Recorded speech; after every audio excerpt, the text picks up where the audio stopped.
Bonjour, aujourd'hui je vous propose à la suite de l'ancêtre du Scout Walker, la TDP, je vous propose de découvrir cette fois-ci le prototype de taille qui est réservé aux inquisiteurs, comment dirais-je, ces sombres personnages de la série Star Wars Rebels, un engin qui bien évidemment rappelle non seulement le TIE Fighter, donc le chasseur T, mais également le chasseur TIE de Dark Vador. Donc voilà un petit peu à quoi ressemble ce vaisseau et cette boîte, pas bien grande, hein. Là également trouvé à 25 misérables euros, de même que la précédente boîte. On pourra observer donc l'engin dans toute sa magnificence et les options qu'elle propose. Cette boîte, c'est quoi? Par exemple, d'y mettre une figurine, mon Dieu. C'était très bonne information, ça, de mettre une figurine dans ce vaisseau. Et surtout que les ailes se rabattent, hein, un peu à l'identique des Jedi Starfighter quelques années auparavant. Et sinon, proposition de se pencher sur la collection complète, à savoir donc le fameux ATDP que je vous ai présenté dans une précédente vidéo dont vous trouverez un lien en dessous, j'imagine, et le fantôme. Donc le petit vaisseau des Ghosts qui appartient aux héros rebelles de cette série animée. Voyons maintenant à quoi ressemble le contenu. Alors effectivement, rien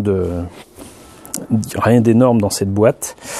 Une notice de montage assez sommaire puisque le vaisseau est quasiment présenté tel quel. Il y a juste à rajouter l'écoutille pour accéder au vaisseau et le bas du vaisseau, étrangement, qui permet de cacher astucieusement le bouton qui permet de tirer les missiles, les lasers.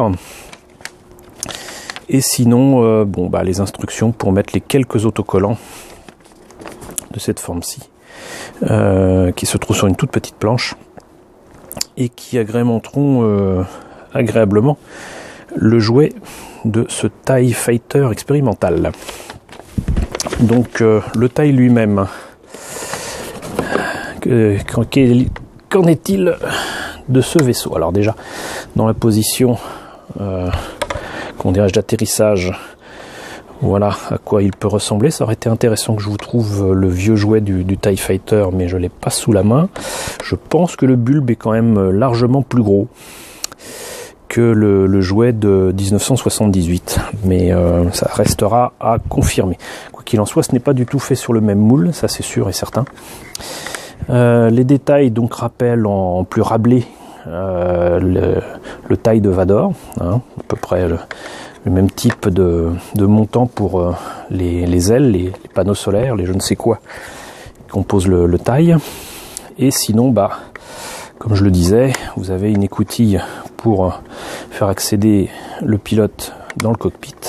Et ma foi, là, c'est quand même une excellente surprise, puisque même si c'est en une seule pièce, je ne sais pas s'il y a assez de lumière pour voir quoi que ce soit, j'en doute, mais en tout cas, je peux vous dire que les détails dans le cockpit ne manquent pas.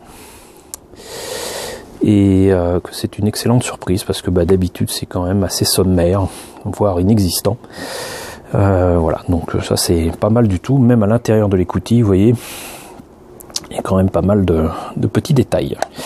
Voilà, donc sinon, les ailes s'ouvrent